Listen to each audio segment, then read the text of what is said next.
नमस्कार। Dream bell में आपका स्वागत है। आज की रात मैं आपके लिए लेकर आया हूं एक ऐसी कहानी जो आपको शांति की दुनिया में ले जाएगी। अपने सिर के नीचे तकिया ठीक कर लीजिए, आराम से लेट जाइए और अपनी आंखें धीरे से बंद कर लीजिए। आज की कहानी है किराए का वो कमरा जहां हर आवाज जानी पहचानी थी। तो चलिए शुरू करते हैं। अगस्त की वो चिलचिलाती दोपहर थी। रोहन ने जब पहली बार उस 3 मंजिला पुराने मकान को देखा तो उसके चेहरे पर निराशा साफ झलक रही थी। मकान की पीली पड़ चुकी दीवारें, जंग खाए लोहे के गेट और सीढ़ियों की टूटी रेलिंग, सब कुछ उसकी कल्पना से बिल्कुल अलग था। बेटा, ऊपर आ जाओ, देख लो पहले कमरा। एक मोटी सी आवाज ऊपर से आई। रोहन ने अपना भारी बैग कंधे पर टिकाया और धीरे धीरे सीढ़ियां चढ़ने लगा। हर सीढ़ी चरमरा रही थी, जैसे शिकायत कर रही हो कि उसे कब से रंग रोगन नहीं मिला। तीसरी मंजिल पर पहुंचकर रोहन की सांस फूल गई थी। सामने खड़ी थी शर्मा आंटी, करीब 55 की, सफेद बालों में तेल लगाए और आंखों में वो तेजी जो सिर्फ अनुभवी मकान मालकिनों में होती है। आ गए? देखो, कमरा छोटा है लेकिन साफ सुथरा है। किराया 4000 और बिजली पानी अलग से। खाना बनाने की छूट है लेकिन गैस सिलेंडर अपना रखना होगा। समझ आया? रोहन ने सिर हिलाया और कमरे की तरफ देखा। 10 फुट बाय 12 फुट का एक कमरा, एक छोटी सी खिड़की, एक पुराना पंखा और एक कोने में अटैच्ड बाथरूम। दीवारें हल्के गुलाबी रंग की थीं, जो कभी चमकदार रही होंगी। ले लूंगा आंटी, रोहन ने कहा। उसके पास ज्यादा विकल्प भी नहीं थे। 2 दिन पहले ही वो अपने छोटे से कस्बे इलाहाबाद से दिल्ली आया था, एक आईटी कंपनी में जूनियर सॉफ्टवेयर डेवलपर की नौकरी के लिए। ठीक है, एडवांस में 2 महीने का किराया दे दो और 1 महीने की सिक्योरिटी। शर्मा आंटी ने अपना हिसाब किताब का रजिस्टर निकाला। रोहन ने अपने बैग से 12,000 रुपए निकाले, वो पैसे जो उसके पिताजी ने गांव की जमीन का एक छोटा सा टुकड़ा बेचकर जुटाए थे। पिताजी की वो बात अभी भी उसके कानों में गूंज रही थी। बेटा, ये पैसे हमारे सपनों की कीमत है। तुम्हें शहर में कुछ बनना है, हम सबको तुम पर भरोसा है। उस रात अपने नए कमरे में रोहन ने अपना पुराना सा सूटकेस खोला। मां ने जो कपड़े तह करके रखे थे, एक एक करके निकालने लगा। सबसे नीचे एक डिब्बा था, मां के हाथ के बने अचार का। एक चिट्ठी भी थी, मां की लिखी हुई। बेटा रोहन, घर से दूर है लेकिन दिल के पास है। रोज खाना खाना, समय पर सोना। हम सब यहां तुम्हारी प्रार्थना करते हैं। जल्दी आना छुट्टी में। तुम्हारी मां। रोहन की आंखें भर आईं। उसने चिट्ठी को किताब में रख लिया और खिड़की से बाहर देखा। शहर की चमकती लाइटें, दूर से आती गाड़ियों की आवाजें और कहीं किसी की हंसी की आवाज, सब कुछ इतना अजनबी लग रहा था। अगले दिन से रोहन की ऑफिस शुरू हो गई।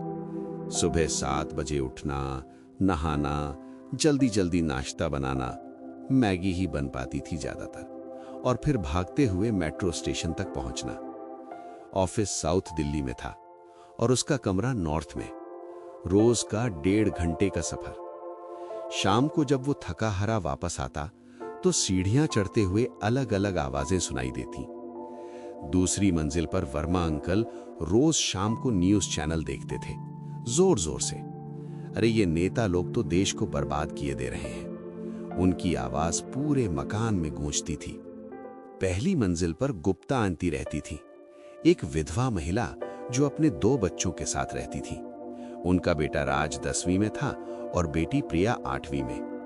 रोज शाम को प्रिया की पियानो की प्रैक्टिस की आवाज आती थी, सा रे गा मा, कभी सुरीली कभी बेसुरी।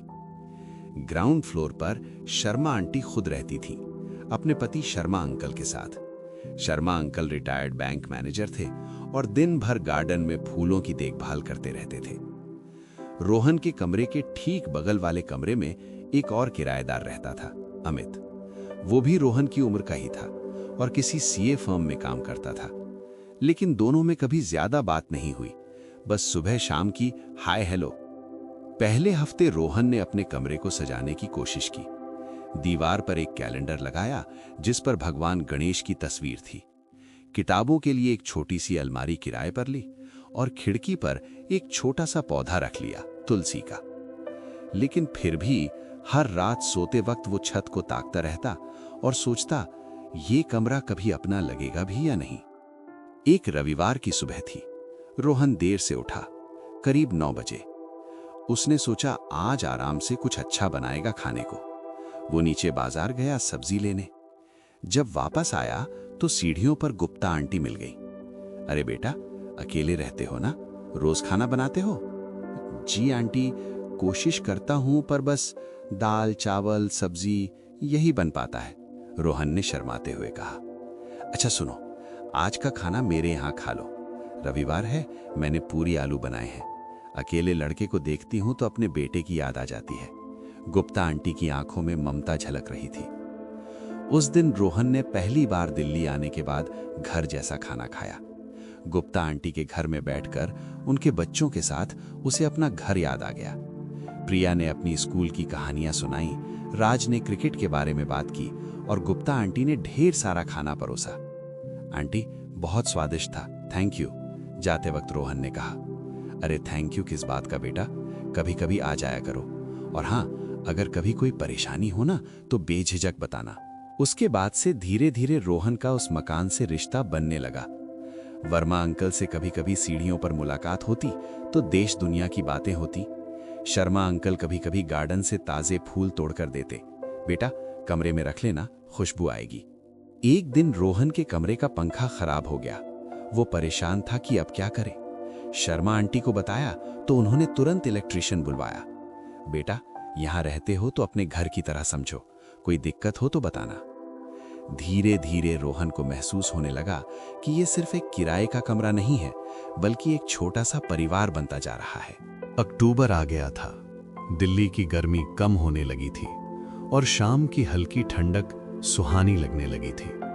रोहन अब अपने रूटीन में सेट हो चुका था। ऑफिस का काम भी अच्छा चल रहा था और उसे अपने प्रोजेक्ट्स में मजा आने लगा था। लेकिन सबसे बड़ा बदलाव था उसके कमरे में। अब वो कमरा सिर्फ 4 दीवारों का नहीं रह गया था। हर आवाज जानी पहचानी हो गई थी। सुबह 6 बजे शर्मा अंकल गार्डन में पानी देते थे। पानी की धार की आवाज, पक्षियों की चहचहाहट, यही रोहन का अलार्म बन गया था। 7 बजे शर्मा आंटी रसोई में चाय बनाती। चायदानी की सीटी की आवाज पूरे मकान में गूंजती।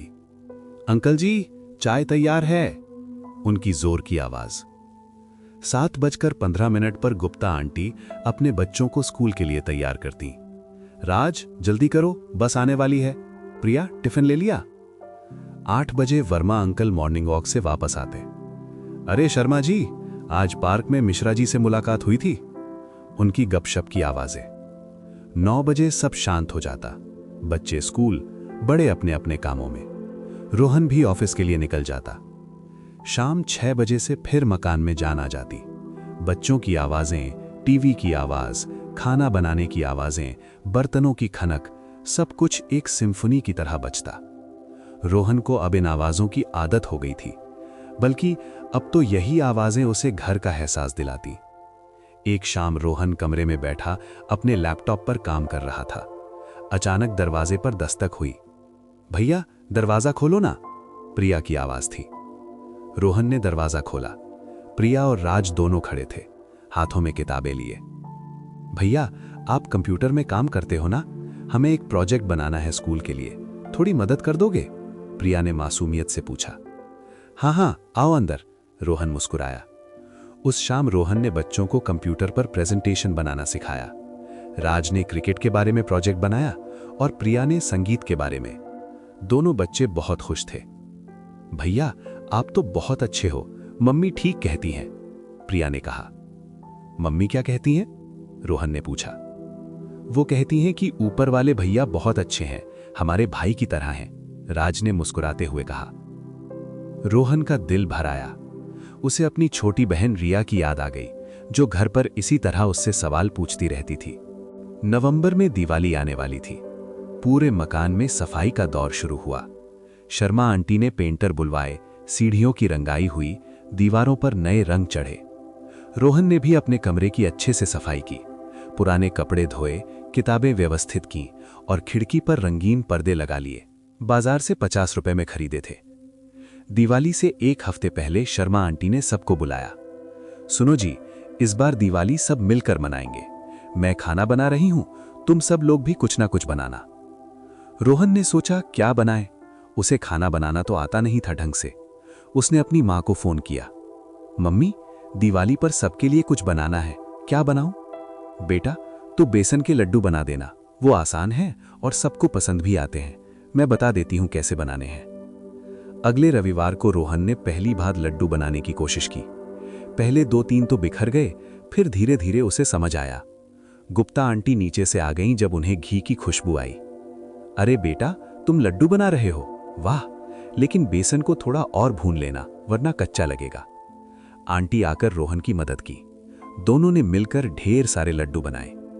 दिवाली वाले दिन पूरे मकान में रोशनी थी, दिए जले हुए थे, रंगोली बनी हुई थी और हर तरफ खुशबू फैली हुई थी। शाम को सब लोग इकट्ठे हुए। Sharma aunty uncle, Gupta aunty और उनके बच्चे, वर्मा अंकल आंटी, रोहन और अमित भी आ गया था। शर्मा आंटी ने ढेर सारा खाना बनाया था, पूड़ी, छोले, पनीर, हलवा और रोहन के लड्डुओं की भी तारीफ हुई। वाह रोहन बेटा, तुमने तो कमाल कर दिया, लड्डू बिल्कुल परफेक्ट बने हैं, शर्मा अंकल ने कहा। अरे मेरी मम्मी और गुप्ता आंटी ने सिखाया है, रोहन ने शर्माते हुए कहा। सबने मिलकर पूजा की, दिए जलाए और फिर साथ बैठकर खाना खाया। वर्मा अंकल अपने पुराने जमाने की कहानियां सुना रहे थे, बच्चे पटाखे फोड़ने की जिद कर रहे थे और शर्मा आंटी सबको ज्यादा खाने के लिए फोर्स कर रही थी। उस रात अपने कमरे में लेटे हुए रोहन ने सोचा शायद यही होता है घर, एक जगह नहीं बल्कि वो लोग जो आपको अपना बना लें। उसने अपने माता पिता को फोन किया, मम्मी पापा हैप्पी दिवाली, मैं यहाँ बिल्कुल ठीक हूँ और हाँ, यहाँ भी घर जैसा ही लग रहा है अब। फोन के उस पार उसकी माँ की आंखें भर आई थीं। भगवान करे बेटा तू हमेशा खुश रहे। दिसंबर की ठंड बढ़ने लगी थी। दिल्ली की सर्दियां कठिन होती हैं, खासकर उन लोगों के लिए जो छोटे शहरों से आए हैं। रोहन ने घर से रजाई मंगवाई। माँ ने अपने हाथों से बनाई गई एक गर्म शॉल भी भेजी। शाम को ऑफिस से लौटने पर अब रोहन सीधे अपने कमरे में नहीं चला जाता था। कभी वर्मा अंकल के पास बैठ जाता, जो अपने बालकनी में चाय पीते हुए शाम का अखबार पढ़ते थे। आओ बेटा, चाय पियोगे? आज अखबार में पढ़ रहा था तुम्हारी कंपनी वालों ने नया प्रोजेक्ट लॉन्च किया है। कभी गुप्ता आंटी बुला लेती, रोहन बेटा जरा राज को मैथ्स का सवाल समझा दोगे? मुझसे तो अब ये सब समझ नहीं आता। कभी शर्मा आंटी आवाज लगाती, रोहन नीचे आओ, गरम गरम पकौड़े बने हैं। ये सिलसिला चल पड़ा था। रोहन अब इस मकान का हिस्सा बन गया था। एक शनिवार की शाम अमित ने रोहन को अपने कमरे में बुलाया। यार बोर हो रहा हूं, चाय बना रहा हूं, आजा। उस दिन पहली बार दोनों ने ढंग से बात की। अमित भी रोहन की तरह छोटे शहर से था, उत्तर प्रदेश के मेरठ से। वो भी 2 साल पहले दिल्ली आया था सीए की पढ़ाई के लिए। यार शुरू में बहुत अकेलापन लगता था, अमित ने कहा, लेकिन ये मकान, ये लोग, सबने अपना बना लिया। शर्मा आंटी तो माँ जैसी हैं। जब मैं बीमार पड़ा था पिछली बार तो उन्होंने रात रात भर मेरी देखभाल की थी। हाँ यार सच में मुझे भी अब यहाँ घर जैसा लगने लगा है, रोहन ने कहा। तू कब तक यहाँ रहेगा? अमित ने पूछा। पता नहीं यार, फिलहाल तो यहीं ठीक है। तेरा क्या प्लान है? मैं तो जब तक सीए पूरा ना हो जाए यहीं रहूंगा, फिर देखते हैं। पर सच बताऊं, अब ये जगह छोड़ने का मन नहीं करता। दोनों देर रात तक बातें करते रहे, नौकरी की, घर की, सपनों की और डर की भी। उस डर की जो हर उस युवा को होता है जो पहली बार घर से दूर निकलता है। जनवरी आ गया था, नया साल शुरू हो चुका था। रोहन को ऑफिस में 6 महीने पूरे हो गए थे और उसके काम की तारीफ हो रही थी।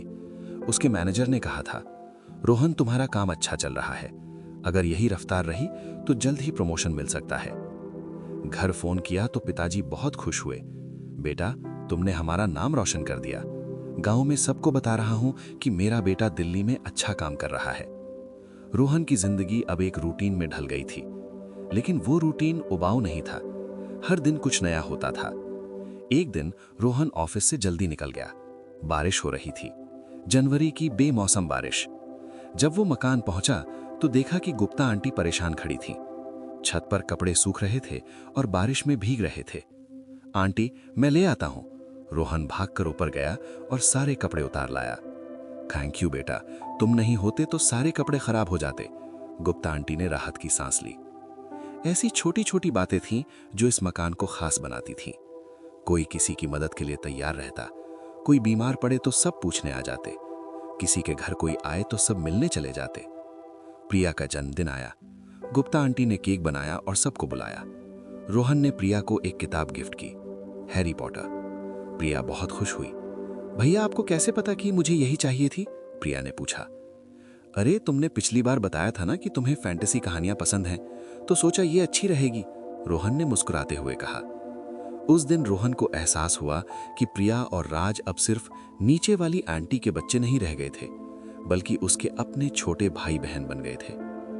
फरवरी की एक रात रोहन देर से ऑफिस से लौटा। प्रोजेक्ट डेडलाइन थी और बहुत काम था।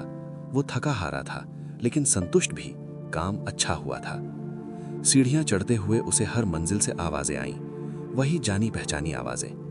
वर्मा अंकल सो गए होंगे, लेकिन उनका टीवी अभी भी हल्की आवाज में चल रहा था। गुप्ता आंटी रसोई में अगले दिन का टिफिन तैयार कर रही थी। बर्तनों की कनक आ रही थी। शर्मा अंकल आंटी अपने कमरे में बातें कर रहे थे। अपने कमरे में पहुंचकर रोहन ने लाइट जलाई। सब कुछ अपनी जगह पर था। उसकी किताबें, उसके कपड़े, खिड़की पर तुलसी का पौधा, दीवार पर गणेश जी की तस्वीर और माँ की वो चिट्ठी जो उसने फ्रेम करके लगा दी थी। उसने जल्दी से कुछ खाया और बिस्तर पर लेट गया। बाहर से हल्की हल्की आवाजें आ रही थीं। दूर से कुत्ते के भौंकने की आवाज, किसी गाड़ी के निकलने की आवाज, नीचे से शर्मा अंकल के खांसने की आवाज, बगल के कमरे से अमित के सोने से पहले फोन पर बात करने की हल्की आवाज, हवा में पेड़ों के हिलने की सरसराहट। ये सारी आवाजें अब रोहन के लिए लोरी बन गई थीं। उसे याद आया कि जब वो पहली रात यहां सोया था तो इन्हीं आवाजों से परेशान हो गया था। कैसे सोऊंगा मैं इतने शोर में, उसने सोचा था। लेकिन आज 6 महीने बाद इन्हीं आवाजों के बिना नींद नहीं आती थी। ये आवाजें उसे बताती थीं कि वो अकेला नहीं है, कि चारों तरफ लोग हैं, कि ये एक घर है। रोहन की आंखें बंद होने लगी। नींद आने से पहले उसने सोचा, शायद यही है जिंदगी। नई जगह, नए लोग, और फिर धीरे धीरे सब अपना हो जाता है। और वो गहरी नींद सो गया, वो नींद जो सिर्फ घर में आती है। मार्च आ गया था। होली नजदीक थी और पूरे मकान में तैयारियां शुरू हो गई थीं। बच्चे सबसे ज्यादा उत्साहित थे। भैया, इस बार हम सबके साथ होली खेलेंगे ना? प्रिया ने रोहन से पूछा।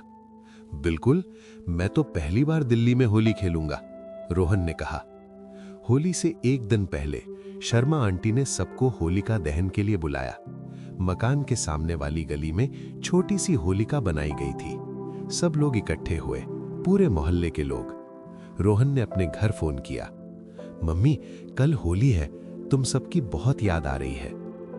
बेटा, हम भी तुम्हें याद कर रहे हैं, लेकिन खुश हैं कि तुम वहां अच्छे लोगों के बीच हो। शर्मा आंटी को हमारा प्रणाम देना। होली के दिन सुबह से ही धूम मची हुई थी। राज और प्रिया ने 6 बजे से ही रोहन के दरवाजे पर दस्तक देनी शुरू कर दी।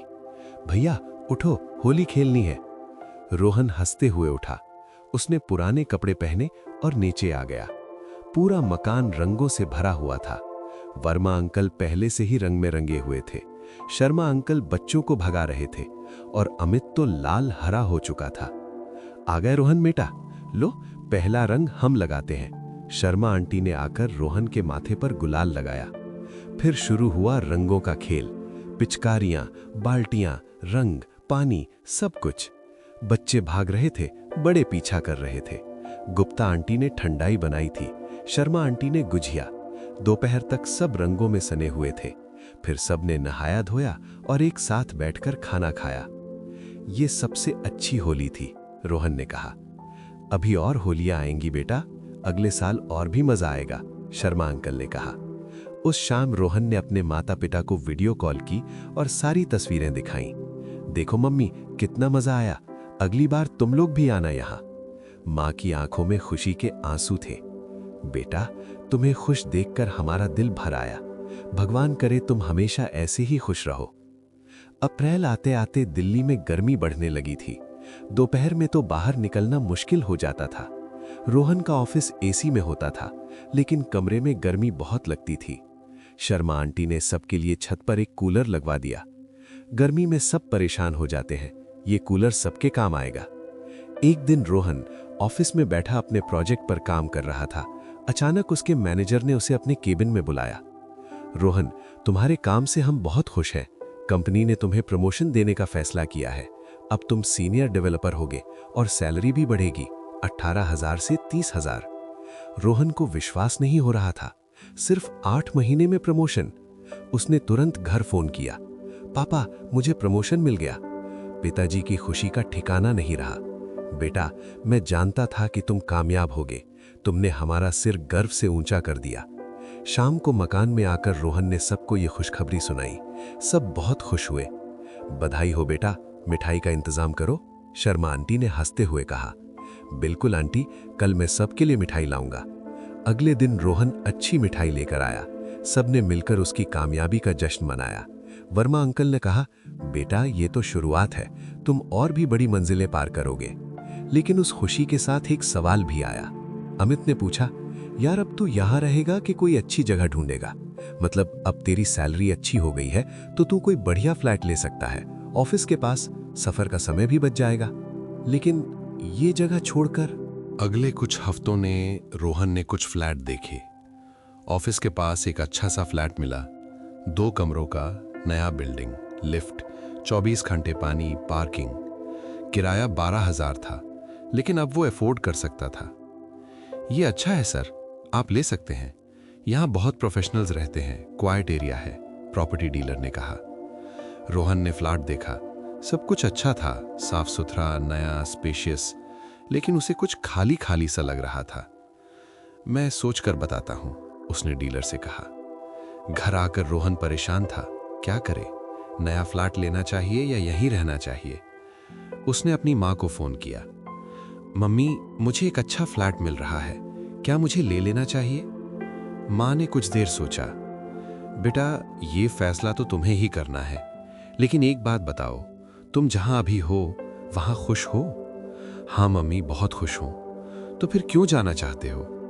वो नया फ्लैट ज्यादा अच्छा है मम्मी, बड़ा है, नया है।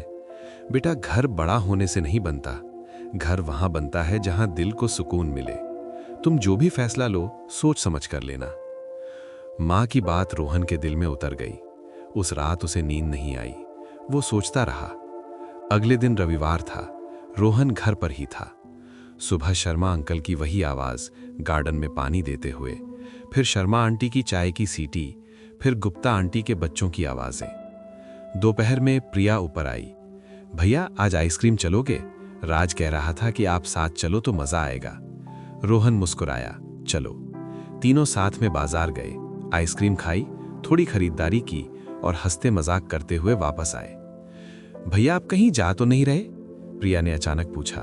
क्यों, ऐसा क्यों पूछ रही हो? बस ऐसे ही, मम्मी कह रही थी कि आपकी सैलरी बढ़ गई है तो शायद आप कोई अच्छी जगह शिफ्ट हो जाओ। राज भी बोला, भैया आप मत जाइए ना, आप चले जाओगे तो हमें कौन पढ़ाएगा? रोहन का गला भर आया। अरे मैं कहीं नहीं जा रहा, तुम लोगों को छोड़कर कैसे जा सकता हूं? उस शाम रोहन ने प्रॉपर्टी डीलर को फोन किया। सॉरी, मैं वो फ्लैट नहीं लूंगा, मुझे यहीं रहना है। जुलाई आई और उसके साथ आई मॉनसून की बारिश। दिल्ली की तपती गर्मी के बाद पहली बारिश बहुत सुहानी होती है। एक शाम रोहन ऑफिस से निकला तो तेज बारिश हो रही थी। वो भीगता हुआ घर पहुंचा। सीढ़ियां चढ़ते हुए पानी टपक रहा था। अरे बेटा, इतने भीग गए, आओ मैं चाय बनाती हूं, शर्मा आंटी ने देखते ही कहा। रोहन ने कपड़े बदले और नीचे आ गया। शर्मा आंटी ने गर्म चाय बनाई थी, साथ में पकौड़े भी थे। आंटी, आप मेरा इतना ख्याल क्यों रखती हो? रोहन ने पूछा। शर्मा आंटी मुस्कुराई। बेटा, हमारा अपना बेटा होता तो क्या हम उसका ख्याल नहीं रखते? तुम भी तो हमारे बेटे जैसे ही हो। जब तुम पहली बार आए थे तो कितने सहमे सहमे से थे, अब देखो कितने कॉन्फिडेंट हो गए हो। हमें खुशी होती है ये देखकर। रोहन की आंखें भर आईं। थैंक यू आंटी, आप लोगों ने मुझे अपना परिवार दिया। ये सब एक दूसरे के काम आने से ही बनता है बेटा। तुम भी तो सबकी मदद करते हो, राजप्रिया को पढ़ाते हो, वर्मा अंकल के कंप्यूटर ठीक कर देते हो, मेरी शॉपिंग में मदद करते हो। यही तो रिश्ते हैं। उस रात बारिश की आवाज सुनते हुए रोहन सो गया। उसे एक सपना आया कि वो अपने गांव में है, अपने घर में, परिवार के साथ। लेकिन जब सुबह उठा तो उसे लगा कि ये मकान भी तो उसका घर ही है। 2 घर हो गए थे उसके, एक जहां वो पैदा हुआ और एक जहां वो बड़ा हुआ। साल बीतता गया, एक के बाद एक त्योहार आते गए। रक्षाबंधन पर प्रिया ने रोहन को राखी बांधी। भैया, आप मेरे सबसे अच्छे भैया हो। गणेश चतुर्थी पर पूरे मकान में गणेश जी की मूर्ति स्थापित की गई। 10 दिनों तक रोज आरती हुई। रोहन ने भी बढ़ चढ़कर हिस्सा लिया। दशहरा पर सब मेले गए, नवरात्रि में गरबा खेला। दिवाली फिर आई और पहले से भी शानदार तरीके से मनाई गई। हर त्योहार के साथ, हर उत्सव के साथ रोहन का इस मकान से, इन लोगों से रिश्ता और गहरा होता गया। ऑफिस में भी उसका काम अच्छा चल रहा था। 1 साल पूरा हो गया था। उसकी सैलरी अब 35,000 हो गई थी। कंपनी ने उसे एक बड़े प्रोजेक्ट का लीड बना दिया था। रोहन, तुम्हारी परफॉर्मेंस एक्सीलेंट रही है, कीप इट अप, उसके बॉस ने कहा था। घर पर भी सब खुश थे। पिताजी ने गांव में एक छोटी सी दुकान खोल ली थी। रिया की पढ़ाई अच्छी चल रही थी। माँ की तबीयत भी ठीक थी। बेटा, तुमने हम सब की जिंदगी बदल दी, पिताजी ने एक दिन फोन पर कहा था। लेकिन रोहन जानता था कि उसकी जिंदगी भी बदली थी। वो अब वही डरा सहमा लड़का नहीं रहा जो 1 साल पहले इलाहाबाद से आया था। वो अब कॉन्फिडेंट था, इंडिपेंडेंट था और सबसे बड़ी बात, वो खुश था। दूसरी दिवाली आई। इस बार रोहन ने पूरे मकान के लिए नए कपड़े खरीदे।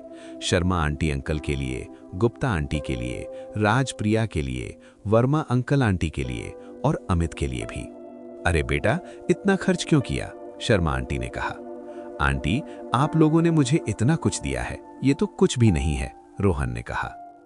दिवाली की शाम सब ने नए कपड़े पहने, पूजा की, दिए जलाए, मिठाइयां बांटी। रोहन ने सबकी फोटो खींची और अपने परिवार को भेजी। माँ ने फोन किया, बेटा तुम बहुत खुश लग रहे हो फोटो में। हाँ मम्मी, मैं खुश हूँ, यहाँ सब मेरे अपने हैं। भगवान का शुक्र है तुमने ऐसे लोग पाए जो तुम्हारा ख्याल रखते हैं। उस रात दिवाली की रोशनी में रोहन ने अपने कमरे में बैठकर सोचा। 2 साल पहले आज के दिन वो घर पर था, अपने परिवार के साथ।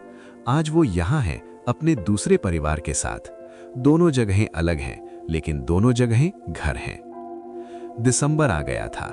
2 साल पूरे होने वाले थे रोहन के दिल्ली आए हुए। एक दिन उसे एक बड़ी कंपनी से ऑफर आया, मल्टीनेशनल कंपनी, बहुत अच्छी सैलरी, 60,000 महीना, लेकिन ऑफिस गुड़गांव में था। यार, ये बहुत अच्छा ऑफर है, तुझे लेना चाहिए, अमित ने कहा। हाँ, लेकिन गुड़गांव बहुत दूर है, यहाँ से रोज आना जाना मुश्किल होगा।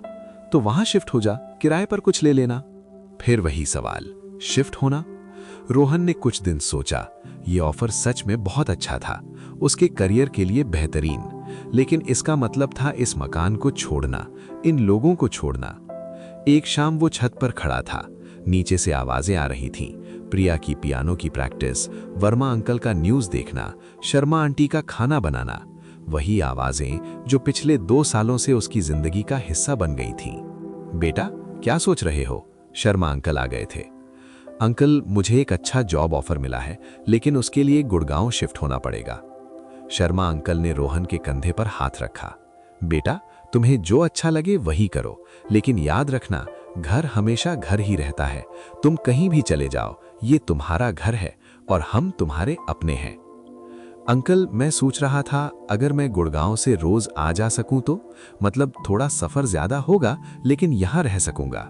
शर्मा अंकल मुस्कुराए। बेटा, ये तुम्हारा फैसला है, लेकिन अगर तुम यहीं रहना चाहते हो तो हमें बहुत खुशी होगी। रोहन ने फैसला कर लिया। वो जॉब तो लेगा, लेकिन यहीं से रोज आना जाना करेगा। भले ही सफर लंबा हो, लेकिन वो इस घर को, इन लोगों को नहीं छोड़ सकता था। जब उसने सबको ये बताया तो सबकी खुशी देखने लायक थी। भैया, आप नहीं जा रहे? यश! प्रिया खुशी से उछल पड़ी। बेटा, तुमने सही फैसला लिया। घर की कीमत पैसों से नहीं आकी जाती, गुप्ता आंटी ने आशीर्वाद दिया। जनवरी में रोहन की नई नौकरी शुरू हुई। अब उसका सफर और लंबा हो गया था। रोज 3 घंटे। सुबह 6 बजे उठना पड़ता, रात 8 बजे घर आता। थकान बहुत होती थी। लेकिन जब वो शाम को सीढ़ियां चढ़ता तो वही जानी पहचानी आवाजें उसका स्वागत करती और उस थकान में भी एक सुकून मिलता, घर लौटने का सुकून। एक दिन रोहन बहुत देर से पहुंचा, रात 10 बजे। ट्रैफिक बहुत था। वो थका हारा सीढ़ियां चढ़ रहा था कि शर्मा आंटी दरवाजा खोलकर खड़ी थी। बेटा, इतनी देर? मैंने खाना रख छोड़ा है तुम्हारे लिए, आओ गरम कर देती हूं। नहीं आंटी, आप सो जाइए, मैं कुछ बना लूंगा। अरे 10 मिनट में दे देती हूं, आओ नीचे। उस रात शर्मा आंटी ने रोहन को खाना परोसा, घर का बना हुआ गरम गरम। रोहन खाता रहा और आंटी बातें करती रही। बेटा, इतनी मेहनत कर रहे हो, लेकिन अपना ख्याल भी रखना। मैं देख रही हूं तुम रोज थके हुए आते हो। आंटी ठीक है, बस थोड़ा दिन लंबा हो जाता है, लेकिन काम अच्छा चल रहा है। लेकिन काम के साथ सेहत भी जरूरी है। अब से तुम नीचे आकर खाना खा लिया करो, रोज बनाने की जरूरत नहीं। नहीं आंटी, आपको तकलीफ होगी। अरे 1 प्लेट ज्यादा बना देंगे, क्या तकलीफ होगी? तुम हमारे बेटे हो, बेटे को मां खाना नहीं खिलाएगी तो कौन खिलाएगा? रोहन की आंखें भर आई। उसने कभी सोचा नहीं था कि किराए का मकान इतना अपना बन सकता है। मार्च का महीना था, होली फिर आने वाली थी, लेकिन इस बार कुछ अलग था। वर्मा अंकल की तबीयत खराब चल रही थी, उन्हें अस्पताल में भर्ती करना पड़ा। पूरे मकान में चिंता का माहौल था। वर्मा आंटी रो रही थी। रोहन और अमित भी अस्पताल गए। डॉक्टर, उनकी हालत कैसी है? रोहन ने पूछा। देखिए, उम्र ज्यादा है, हार्ट की प्रॉब्लम है, हम पूरी कोशिश कर रहे हैं। अगले 3 दिन बहुत मुश्किल रहे। सब लोग अस्पताल के चक्कर लगा रहे थे। रोहन ने अपनी ऑफिस से छुट्टी ली और अस्पताल में ही रहा। चौथे दिन वर्मा अंकल की हालत सुधरने लगी। डॉक्टर ने कहा कि अब खतरा टल गया है। जब वर्मा अंकल घर आए तो पूरा मकान खुशी से भर गया। सबने मिलकर उनका स्वागत किया। बेटा रोहन, तुमने तो मेरी जान बचा ली, तुम नहीं होते तो पता नहीं क्या होता, वर्मा अंकल ने कहा। अंकल, आप ऐसा मत कहिए, आप मेरे अपने हैं, अपनों के लिए तो ये सब करना ही पड़ता है। उस घटना के बाद सबका रिश्ता और भी गहरा हो गया। सबको एहसास हुआ कि ये मकान सिर्फ एक इमारत नहीं, बल्कि एक परिवार है। अप्रैल आ गया। रोहन को दिल्ली आए 3 साल होने वाले थे। 3 साल, कितना बदल गया था सब कुछ। वो लड़का जो डरते डरते इस मकान में आया था, अब एक कॉन्फिडेंट युवक बन चुका था। जो कमरा पहले अजनबी लगता था, अब उसका घर था। रोहन ने इस मौके को सेलिब्रेट करने का सोचा। उसने सबके लिए एक छोटी सी पार्टी रखी। आज मुझे दिल्ली आए 3 साल हो गए हैं और इस मकान में रहते हुए भी 3 साल। मैं आप सबका शुक्रिया अदा करना चाहता हूं। आप लोगों ने मुझे सिर्फ एक कमरा नहीं दिया, बल्कि एक घर दिया, एक परिवार दिया। शर्मा आंटी की आंखें भर आईं। बेटा, हमें भी तुम मिले, ये हमारी खुशकिस्मती है। तुमने इस मकान में जान डाल दी। भैया, हम तो आपके बिना रह ही नहीं सकते, प्रिया ने कहा। उस शाम सब साथ बैठे, बातें की, हंसे, यादें साझा की। कैसे रोहन पहली बार आया था, कैसे उसने पहली बार लड्डू बनाए थे, कैसे होली खेली थी, कैसे वर्मा अंकल के अस्पताल में सब साथ थे। हर याद सोने जैसी थी। यार, तुझे पता है, मैं भी सोच रहा हूं कि यहीं रहूं। मेरा सीए पूरा हो गया है, नौकरी भी अच्छी मिल गई है, लेकिन यहां से जाने का मन नहीं करता। हाँ यार, ये जगह ऐसी है, एक बार आ गए तो जाने का मन नहीं करता। रोहन मुस्कुराया। जून की एक शाम रोहन को घर से फोन आया। मां की आवाज में खुशी थी। बेटा, एक अच्छी खबर है, रिया की शादी तय हो गई है। लड़का बहुत अच्छा है, इंजीनियर है। रोहन बहुत खुश हुआ। वाह मम्मी, ये तो बहुत अच्छी बात है। कब है शादी? अगस्त में। तुम्हें आना होगा बेटा, कम से कम 10 दिन के लिए। बिल्कुल आऊंगा मम्मी, रिया मेरी बहन है। रोहन ने सबको ये खुशखबरी सुनाई। सब बहुत खुश हुए। बेटा, बहन की शादी में हमें भी बुलाना, शर्मा आंटी ने हंसते हुए कहा। आंटी, काश आप सब आ पाते, लेकिन इतनी दूर है ना। अरे मजाक कर रहे थे, लेकिन हम सबका आशीर्वाद तुम्हारी बहन के साथ है। अगले 2 महीने तैयारियों में बीते। रोहन ने बहन के लिए गिफ्ट्स खरीदे, सबके लिए कपड़े खरीदे। शर्मा आंटी ने उसे बताया कि शादी में क्या क्या जरूरी होता है। बेटा, दूल्हे के भाई को तो सबसे अच्छा दिखना चाहिए। ये सूट ले लो और ये जूते। शर्मा आंटी ने शॉपिंग में साथ जाकर मदद की। अगस्त आया और रोहन इलाहाबाद के लिए निकल पड़ा। 3 साल बाद पहली बार इतने लंबे समय के लिए घर जा रहा था, 10 दिन के लिए। स्टेशन पर पूरा परिवार उसे छोड़ने आया। Sharma aunty uncle, Gupta aunty, Rajpriya, Verma uncle aunty और अमित भी। भैया जल्दी वापस आना, प्रिया ने कहा। हाँ बेटा, और बहन को हमारा आशीर्वाद देना, शर्मा आंटी ने कहा। ट्रेन में बैठते हुए रोहन को अजीब लग रहा था। वो घर जा रहा था, लेकिन एक घर छोड़कर जा रहा था। इलाहाबाद पहुंचकर जब उसने अपने घर की दहलीज पर कदम रखा, मां ने आरती उतारी। पिताजी की आंखें भर आई थीं। बेटा, 3 साल बाद घर आया है तू, कितना बदल गया है, पिताजी ने उसे गले लगाया। घर वैसा ही था, लेकिन रोहन बदल गया था। वो छोटा सा लड़का नहीं रहा जो 3 साल पहले डरते डरते दिल्ली गया था। वो अब मैच्योर हो गया था, इंडिपेंडेंट हो गया था। शादी की रस्में शुरू हुईं, रिया की हंसी, घर की रौनक, रिश्तेदारों की भीड़, सब कुछ खूबसूरत था। लेकिन रोहन को बार बार दिल्ली वाले घर की याद आ रही थी। भैया, आप कहाँ खोए हुए हैं? रिया ने एक दिन पूछा। कुछ नहीं रिया, बस सोच रहा था। दिल्ली की याद आ रही है ना? रोहन मुस्कुराया। हाँ, वहां भी एक परिवार है मेरा। मुझे पता है भैया, आपकी बातों से, आपकी कहानियों से लगता है कि वहां आपको अच्छे लोग मिले हैं। मैं खुश हूं। शादी बहुत अच्छी रही। रिया की विदाई के वक्त सब रो रहे थे। रोहन की भी आंखें भर आई थीं, लेकिन वो खुश भी था। उसकी बहन की जिंदगी सेटल हो गई थी। 10 दिन बहुत जल्दी बीत गए। वापस जाने का दिन आ गया। बेटा, अब जल्दी जल्दी आया करना, माँ ने कहा। हाँ मम्मी, और आप लोग भी कभी दिल्ली आइए ना, मैं आप सबको अपना घर दिखाऊंगा। जरूर बेटा, जल्द ही आएंगे। ट्रेन में बैठे बैठे रोहन सोच रहा था।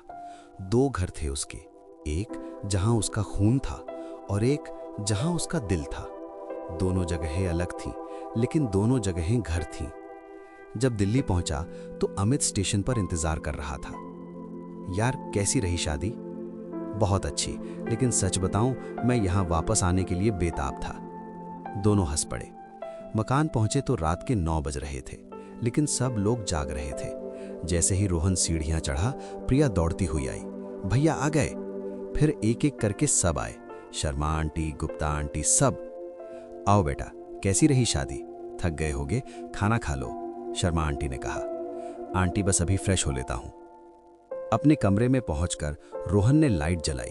सब कुछ वैसा ही था। खिड़की पर तुलसी का पौधा, दीवार पर गणेश जी की तस्वीर, किताबों की अलमारी। उसने खिड़की खोली। बाहर से वही आवाजें आ रही थी। दूर से गाड़ियों की आवाज, नीचे से बातों की आवाज, हवा की सरसराहट। रोहन ने गहरी सांस ली। घर आ गया। उस रात खाना खाते हुए उसने सबको शादी की सारी बातें सुनाई। कैसी रस्में हुईं, कैसे लोग थे, क्या क्या हुआ। बेटा, तुम्हारी बहन बहुत खुशनसीब है, उसे तुम जैसा भाई मिला, वर्मा अंकल ने कहा। नहीं अंकल, मैं खुशनसीब हूं, मुझे आप सब मिले। उस रात अपने बिस्तर पर लेटे हुए रोहन ने सोचा, 3 साल पहले इसी बिस्तर पर उसने पहली रात यहां गुजारी थी, डरा हुआ, अकेला, घर से दूर। आज 3 साल बाद वही बिस्तर, वही कमरा, लेकिन सब कुछ बदल गया था। अब ये कमरा अजनबी नहीं रहा, ये घर बन गया था। और वो आवाजें जो पहली रात उसे परेशान कर रही थीं, अब वही आवाजें उसकी नींद की लोरी बन गई थीं। शर्मा आंटी की चाय की सीटी, वर्मा अंकल का टीवी, प्रिया की पियानो की प्रैक्टिस, सीढ़ियों की चरमराहट, हर आवाज जानी पहचानी थी, हर आवाज घर की थी। नवंबर का महीना था। ऑफिस में रोहन को फिर प्रमोशन मिला। अब वो टीम लीड बन गया था। सैलरी 80,000 हो गई थी। कॉन्ग्रेचुलेशंस रोहन, तुम्हारी मेहनत रंग लाई, उसके मैनेजर ने कहा। घर आकर जब उसने सबको बताया तो सब बहुत खुश हुए। इस बार उसने पूरे मकान के लिए बड़ी पार्टी रखी, बाहर एक अच्छे रेस्टोरेंट में। सब साथ गए, शर्मा परिवार, गुप्ता परिवार, वर्मा परिवार, रोहन और अमित। एक बड़ी सी टेबल पर सब बैठे, खाना खाया, बातें की, हंसे। बेटा, हमें तुम पर बहुत गर्व है, शर्मा अंकल ने कहा। अंकल, ये सब आप लोगों की वजह से है। आप लोगों ने मुझे एक ऐसा घर दिया जहां मैं बिना किसी टेंशन के अपने काम पर ध्यान दे सका। उस रात जब सब सो गए तो रोहन अपने कमरे की खिड़की पर खड़ा था। नीचे सड़कों पर अभी भी सेलिब्रेशन चल रहा था। उसने पीछे मुड़कर अपने कमरे को देखा। ये छोटा सा कमरा 10 फुट बाय 12 फुट उसकी पूरी दुनिया बन गया था। यहीं उसने सपने देखे, यहीं उसने रोया, यहीं उसने हंसा, यहीं उसने जिया। साल दर साल बीतते गए। रोहन की जिंदगी आगे बढ़ती रही। ऑफिस में उसकी पोजीशन मजबूत होती गई। अब वो सीनियर टीम लीड था। लेकिन एक दिन 4 साल बाद एक बड़ा मौका आया। कंपनी उसे बेंगलोर भेजना चाहती थी। बड़ा प्रोजेक्ट, बड़ी जिम्मेदारी और बहुत अच्छी सैलरी। रोहन, ये तुम्हारे करियर के लिए बहुत बड़ा अपॉर्चुनिटी है। तुम्हें डेफिनेटली इसे लेना चाहिए, उसके बॉस ने कहा। रोहन को समझ नहीं आ रहा था। बेंगलोर मतलब दिल्ली छोड़ना, ये मकान छोड़ना, ये लोग छोड़ना। उसने अमित से बात की। यार, मुझे बेंगलोर का ऑफर मिला है, क्या करूं? यार, ये तो बहुत बड़ा अपॉर्चुनिटी है, तुझे डेफिनेटली जाना चाहिए। लेकिन ये सब छोड़कर? रोहन, देख, मैं समझता हूं तेरी फीलिंग्स, लेकिन लाइफ आगे बढ़ती है और यहाँ के लोग, ये जगह, ये हमेशा तेरे साथ रहेंगे, तेरे दिल में। रोहन ने कुछ दिन सोचा, फिर उसने फैसला किया वो जाएगा। करियर के लिए, अपने भविष्य के लिए, लेकिन दिल में एक टीज थी। जब रोहन ने सबको बताया कि वो बेंगलोर जा रहा है तो सबकी आंखें भर आईं। बेटा, तुम्हें जाना चाहिए, ये तुम्हारे भले के लिए है, शर्मा आंटी ने कहा, लेकिन उनकी आवाज में दर्द था। आंटी, मैं नहीं जाना चाहता, लेकिन रोहन का गला भर आया। बेटा, जिंदगी में आगे बढ़ना जरूरी है। हम सब यहीं रहेंगे तुम्हारे लिए, और तुम जहां भी रहोगे हमारा प्यार तुम्हारे साथ रहेगा। प्रिया तो फूट फूट कर रो पड़ी। भैया, मत जाओ ना, आप चले जाओगे तो मैं किससे बात करूंगी? रोहन ने प्रिया को गले लगाया। पगली, मैं जा तो रहा हूं, लेकिन दूर नहीं हो रहा। फोन पर रोज बात करेंगे और छुट्टियों में आता रहूंगा। राज भी उदास था। भैया, आप तो कहते थे कि ये आपका घर है। हाँ राज, ये मेरा घर है और हमेशा रहेगा। बस थोड़े दिन के लिए दूसरे शहर जा रहा हूं। अगले 2 हफ्ते बहुत भारी रहे। रोहन ने अपना सामान पैक करना शुरू किया। 4 साल में जमा हुई चीजें, यादें, सब। शर्मा आंटी रोज कुछ ना कुछ स्पेशल बनाती। बेटा, बेंगलोर में ये सब नहीं मिलेगा, खा लो। वर्मा अंकल हैं अपनी पुरानी तस्वीरें दिखाई। बेटा, जब मैं भी पहली बार दिल्ली आया था तो बहुत मुश्किल था, लेकिन याद रखना, जहां भी जाओ अपनी जड़ों को मत भूलना। गुप्ता आंटी ने एक डिब्बे में घर का बना अचार पैक किया। बेटा, वहां भी खाना, ये घर की याद आएगी। जाने से एक रात पहले सबने मिलकर एक छोटी सी पार्टी रखी, रोहन के लिए, उसकी विदाई के लिए। छत पर सब इकट्ठे हुए। शर्मा आंटी ने खाना बनाया था, केक मंगवाया था, पर किसी के चेहरे पर मुस्कान नहीं थी, सिर्फ आंसू रोकने की कोशिश। बेटा रोहन, 4 साल पहले जब तुम आए थे तो तुम बस एक किराएदार थे, लेकिन आज तुम हमारे बेटे हो, शर्मा अंकल ने कहा। अंकल, रोहन बोलना चाहता था लेकिन आवाज नहीं निकल रही थी। तुमने इस घर में खुशियां भर दी, तुम्हारे बिना ये घर वीरान लगेगा, वर्मा अंकल ने कहा। भैया, प्रॉमिस करो कि आप हमें भूलोगे नहीं, प्रिया ने कहा। रोहन ने प्रिया और राज को गले लगाया। कभी नहीं, तुम दोनों मेरे भाई बहन हो, मैं तुम्हें कैसे भूल सकता हूं। अमित भी भावुक हो गया। यार, तू चला जाएगा तो मेरा क्या होगा? तेरे साथ कितनी रातें बातें करते हुए गुजरी हैं। अबे, तू भी इमोशनल मत हो, हम दोस्त हैं, रहेंगे। उस रात देर तक सब साथ बैठे रहे, पुरानी यादें साझा की। पहली होली, पहली दिवाली, वर्मा अंकल की बीमारी, रिया की शादी, हर छोटी बड़ी बात। याद है बेटा, जब तुमने पहली बार लड्डू बनाए थे? शर्मा आंटी हंसी। हाँ आंटी, और आपने आकर मदद की थी, वरना तो मैं फेल हो जाता। और याद है जब तुमने बच्चों को कंप्यूटर सिखाया था? गुप्ता आंटी ने कहा। हाँ, वो भी याद है। प्रिया तो तब से ही कंप्यूटर में इंटरेस्ट लेने लगी। रात गहराती गई। एक एक करके सब अपने कमरों में चले गए, लेकिन कोई सो नहीं पाया, न रोहन न बाकी लोग। रोहन अपने कमरे में लेटा हुआ था, आखिरी रात इस कमरे में। उसने कमरे के हर कोने को देखा। वो दीवार जहां उसने गणेश जी की तस्वीर लगाई थी, वो खिड़की जहां से वो रोज बाहर देखता था, वो अलमारी जहां उसकी किताबें रखी थीं, वो छत जिसे वो रात भर ताकता रहता था, और वो आवाजें। आखिरी बार सुनी उसने उन जानी पहचानी आवाजों को। शर्मा अंकल की खांसी, दूर से कुत्ते की भौंक, हवा की सरसराहट। उसकी आंखों से आंसू बह निकले। मैं कैसे जाऊंगा यहां से? सुबह जल्दी उठ गए सब। रोहन की फ्लाइट दोपहर 1 बजे की थी। सुबह 9 बजे तक उसे एयरपोर्ट पहुंचना था। शर्मा आंटी ने आखिरी बार रोहन के लिए खाना बनाया, पूरी आलू, उसके फेवरेट। बेटा खा लो, पता नहीं कब फिर बना पाऊंगी तुम्हारे लिए। रोहन ने रो रो कर खाना खाया। हर निवाला गले से नीचे नहीं उतर रहा था। सामान तैयार हो गया। 2 बड़े सूटकेस, 1 बैकपैक। 4 साल की जिंदगी इन बैगों में समा गई थी। चलो बेटा, देर हो जाएगी, शर्मा अंकल ने कहा। सब नीचे आए। टैक्सी बुलाई गई थी। ड्राइवर सामान लोड करने लगा। रोहन ने एक एक करके सबको गले लगाया। Sharma aunty uncle, Gupta aunty, Verma uncle aunty, Raj, Priya, Amit, सबको। भैया, प्रिया फूट फूट कर रो पड़ी। रोना नहीं बेटा, मैं जल्दी वापस आऊंगा, रोहन ने कहा, खुद रोते हुए। शर्मा आंटी ने उसके माथे पर तिलक लगाया।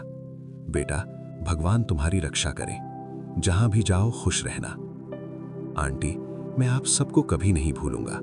आप लोग मेरे परिवार हो और तुम हमारे बेटे हो, शर्मा अंकल ने कहा। रोहन टैक्सी में बैठ गया। सब खड़े खड़े उसे देख रहे थे। जैसे ही टैक्सी आगे बढ़ी, रोहन ने पीछे मुड़कर देखा। वो मकान, 3 मंजिला पुराना मकान, जंग खाए गेट के साथ, पीली पड़ी दीवारों के साथ, उसका घर था। और वो लोग सब उसके अपने थे। टैक्सी मोड़ पर मुड़ी और मकान नजरों से ओझल हो गया। रोहन की आंखों से लगातार आंसू बह रहे थे। बैंगलोर पहुंचकर रोहन ने एक अच्छा सा फ्लैट ले लिया, 2 बेडरूम का, मॉडर्नली फर्निश्ड, सब फैसिलिटीज के साथ। लेकिन कुछ खाली खाली सा लग रहा था। ऑफिस में काम शुरू हुआ, नए लोग, नई जिम्मेदारियां, सब कुछ अच्छा था, प्रोफेशनल था, लेकिन वो अपनापन नहीं था।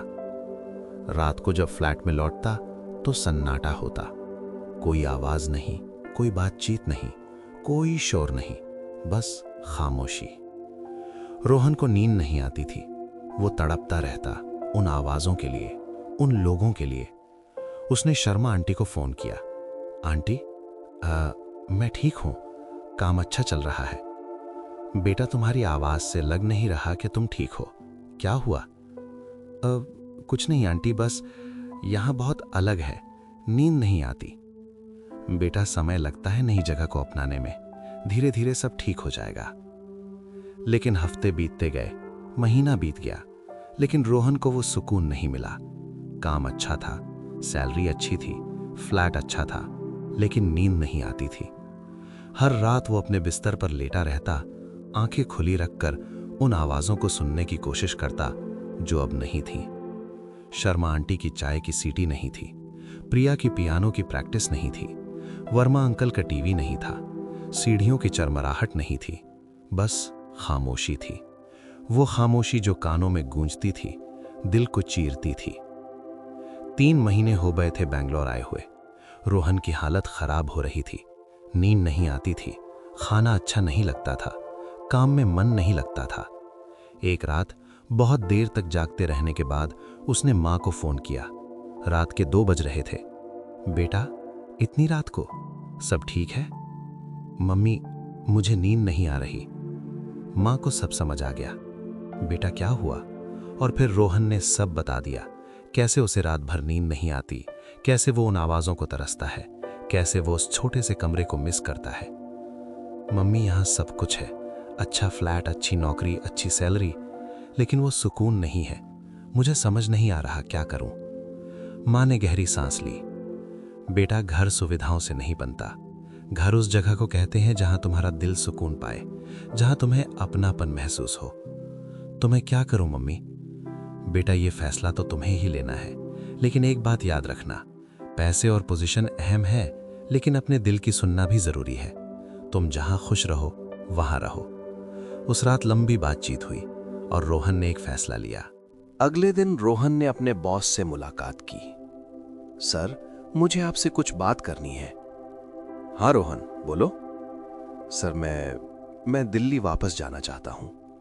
बॉस चौंक गए। क्या? लेकिन यहां तो सब अच्छा चल रहा है, तुम्हारा काम भी एक्सीलेंट है। सर, मैं जानता हूं, लेकिन मैं यहां खुश नहीं हूं। दिल्ली में मेरा परिवार है। बॉस ने कुछ देर सोचा। परिवार? तुम्हारा परिवार तो उत्तर प्रदेश में है ना? सर, दिल्ली में भी मेरा एक परिवार है।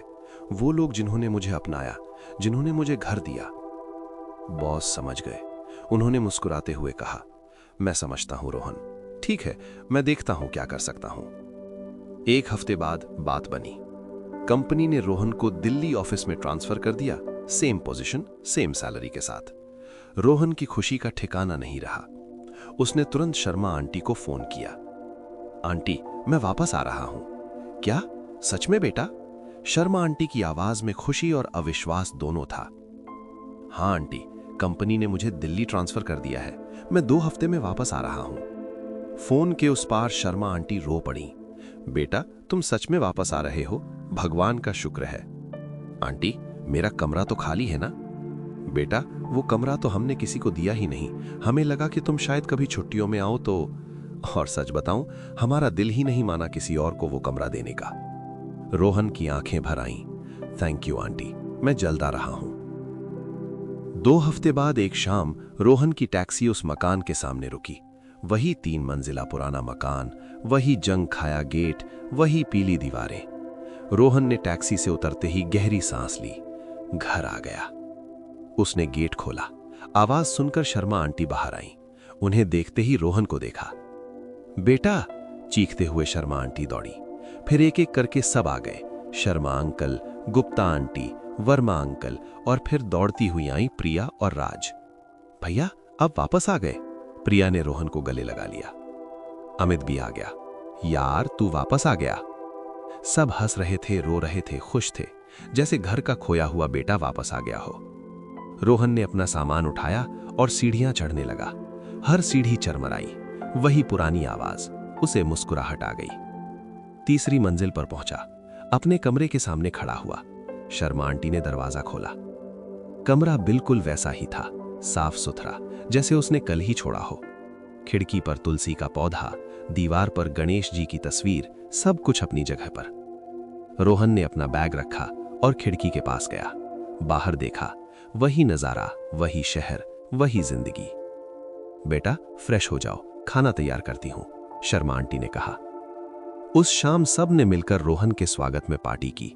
शर्मा आंटी ने खाना बनाया, गुप्ता आंटी ने मिठाई बनाई। सब साथ बैठे, खाया, हंसे, बातें की। भैया, अब आप फिर से नहीं जाओगे ना? प्रिया ने पूछा। नहीं प्रिया, अब नहीं जाऊंगा। ये मेरा घर है और तुम सब मेरे परिवार हो। उस रात बहुत दिनों बाद रोहन अपने उसी पुराने बिस्तर पर लेटा। कमरे की लाइट बंद की। अंधेरा था, लेकिन डरावना नहीं, जाना पहचाना।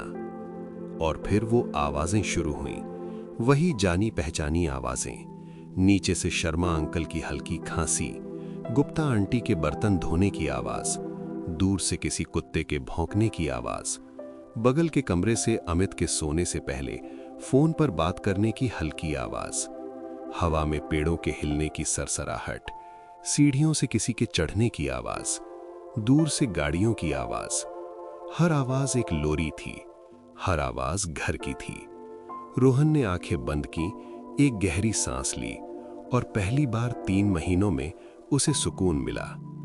उसे याद आया 4 साल पहले पहली रात इसी बिस्तर पर वो सोच रहा था कि इन आवाजों में कैसे सोऊंगा, और आज 4 साल बाद उसे एहसास हुआ कि इन्हीं आवाजों के बिना वो सो नहीं सकता था।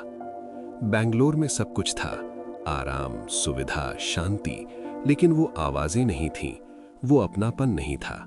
यहाँ कुछ नहीं था, न एसी, न बड़ा फ्लैट, न मॉडर्ननेस, लेकिन यहाँ वो सब कुछ था जो एक घर को घर बनाता है। यहाँ प्यार था, यहाँ अपनापन था, यहाँ परिवार था, यहाँ घर था। और सबसे बढ़कर यहाँ वो आवाजें थीं, वो जानी पहचानी आवाजें, वो आवाजें जो उसे बताती थीं कि वो अकेला नहीं है, कि वो सुरक्षित है, कि वो घर है। रोहन की सांसें धीमी पड़ने लगी, नींद आने लगी, वो गहरी सुकून भरी नींद। उसके चेहरे पर एक हल्की मुस्कान थी और आखिरी सोच जो उसके दिमाग में आई सोने से पहले, घर वो नहीं जो बड़ा हो, कंफर्टेबल हो। घर वो है जहां हर आवाज जानी पहचानी हो, जहां हर आवाज ये कहे कि तुम घर हो, तुम सुरक्षित हो, तुम अपने लोगों के बीच हो। और उस रात किराए के उस छोटे से कमरे में उन जानी पहचानी आवाजों के बीच रोहन को सालों की सबसे अच्छी नींद आई। कहानी यहीं खत्म नहीं होती। रोहन अभी भी उसी मकान में रहता है। अब 5 साल हो गए हैं।